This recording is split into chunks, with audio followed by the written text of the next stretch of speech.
En gros, imaginons que tu puisses te rencontrer à 28 ans et tu aurais 3 choses à te dire à toi-même. Alors je vais te les dire à toi parce que tu as 23 ans. Ouais, c'est encore mieux. Olivier Seban, qui est expert dans l'immobilier, finalement, comment s'éduquer financièrement, comment s'éduquer à gagner de l'argent. Ouais. Alors, tu es l'auteur d'un livre qui est très connu aujourd'hui, c'est un best-seller. Ouais. Tout le monde mérite d'être riche. Ouais, c'est encore mieux. Apprendre. Tu ne pourras jamais faire ce que tu ne sais pas faire.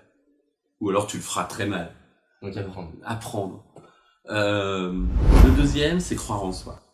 La plupart des gens ne croient pas en eux. Donc, développement de la confiance en soi. Ouais, les gens pensent que les autres sont meilleurs qu'eux, mais ils oublient une chose, c'est que les autres pensent la même chose de vous. Donc les autres sont les autres. Ou les autres sont les autres pour les autres, si je me fais bien comprendre, avec la réciprocité. Mais c'est incroyable, il y a beaucoup de gens qui disent ouais, toi t'as de la chance, comme tu le disais il y a quelques instants, c'est pour ça que tu réussis. Moi ça fait 24 ans que je fais ce business-là, en tout cas dans l'informatique, je n'ai pas eu de la chance pendant 24 ans. J'ai fait de l'informatique avant, j'avais des boîtes d'informatique, j'ai gagné et j'ai perdu, bon ça fait partie du jeu. Mais il faut apprendre de ces expériences, parce que apprendre, donc qui est le premier principe, et avoir confiance en soi, je vais juste revenir sur apprendre, c'est que si tu gagnes tout le temps, tu n'apprends rien. Tu n'apprends qu'à partir de tes échecs. Moi, j'ai déposé le bilan une fois sur une société. Je vais raconter rapidement pourquoi. Je faisais trop de crédit client, c'est-à-dire les gars, ils voulaient payer à 30, 60 jours. J'ai dit ok, vas-y. Et il y en a un, le plus gros de mes clients, qui s'est planté. Et il m'a entraîné dans sa chute.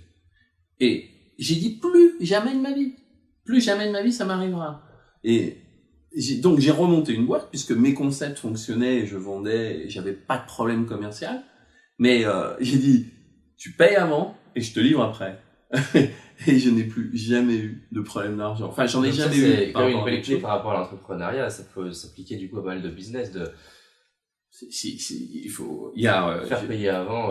Oui, enfin, bon après, c'est bien sûr, il y a des gens qui vont dire ouais, mais dans mon business, je peux pas le faire et tout ça. Bon, il y a une chose qu'il faut savoir, c'est moi une fois, il y a un client qui voulait payer à 30-60 jours. Je lui ai répondu un peu sèchement, je suis pas une banque.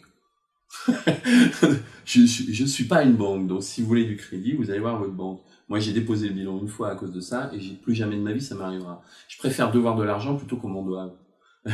Et on vit beaucoup mieux. D'accord, non, mais c'est un bon principe effectivement, même par rapport à mes clients, d'être peut-être un peu moins tolérant, un peu moins souple sur les délais de paiement qui peuvent être effectivement. Les bons comptes font les bons amis.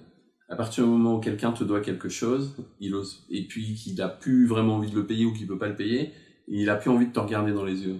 Ouais. Et il fait tout pour t'éviter. C'est une relation. En plus. Tu perds tes amis, tu perds tes clients, tu perds plein de choses.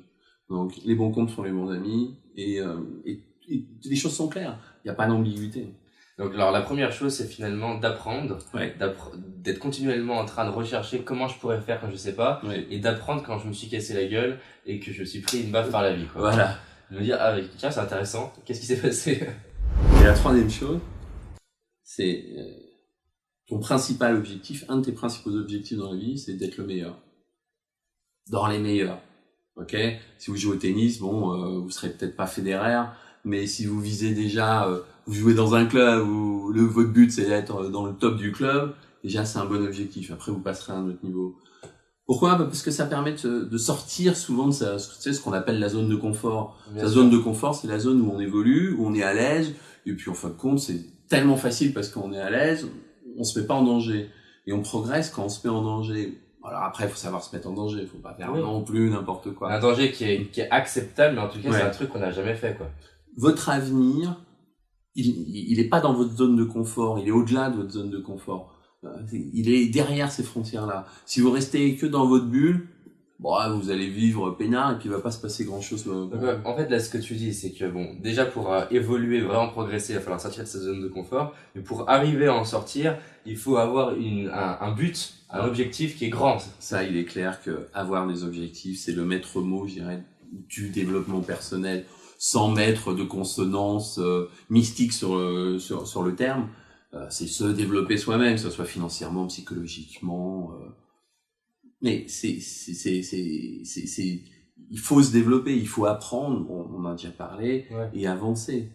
Si t'avances pas, tu recules, de manière générale. Ouais, de toute façon, dans la vie, même une eau qui stagne, elle meurt, il y a rien Puis c'est plus excitant, je sais pas, d'aller faire d'autres choses, d'aller rencontrer des gens, plutôt que rester avec ce qu'on connaît, quoi. Donc alors, trois clés finalement, que ce soit pour un jeune, mais pour un moins jeune, pour tout le monde finalement. Alors, apprendre tout le temps, apprendre ses erreurs. Ouais.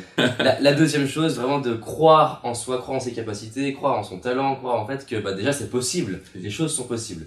Et la troisième chose, quand on se dit que c'est possible, c'est de se dire qu'est-ce que je veux finalement, qu'est-ce que je veux pour sortir de sa zone de confort. Si on fait ces trois choses-là, qu'est-ce que tu veux pour toi, je veux dire, c'est ça, je veux dire. Le sens de la vie, c'est qu'est-ce que tu veux pour toi. Par exemple, il y a des gens qui veulent gagner beaucoup d'argent, mais pourquoi faire? Si c'est juste pour remplir ton compte en banque, tu vas pas aller loin, quoi. Tu vas mourir le plus riche du cimetière. Ouais, donc il faut aller derrière en se disant vraiment je vais en faire quoi de cet argent, qu'est-ce que ça va apporter, comment je vais pouvoir contribuer, comment je vais pouvoir voyager, participer à un sport, bref. Je dois trouver ce pourquoi, quoi. Il faut que tu saches ce que tu veux faire à l'avance. Si t'as pas d'objectif, ça restera que du fantasme. Et les fantasmes, c'est bien de les réaliser quand même, d'en profiter. Mais si t'as un objectif, et tant que tu mets pas les choses en place, ça reste qu'un rêve. Et un rêve, c'est pas du réel. Et, donc le rêve, tu le vis entre 11h du soir et 7h du matin pendant la nuit, mais ça te fait pas avancer beaucoup. Donc, du coup, ta vie devient... tes 24 heures sont des rêves, du coup. Voilà.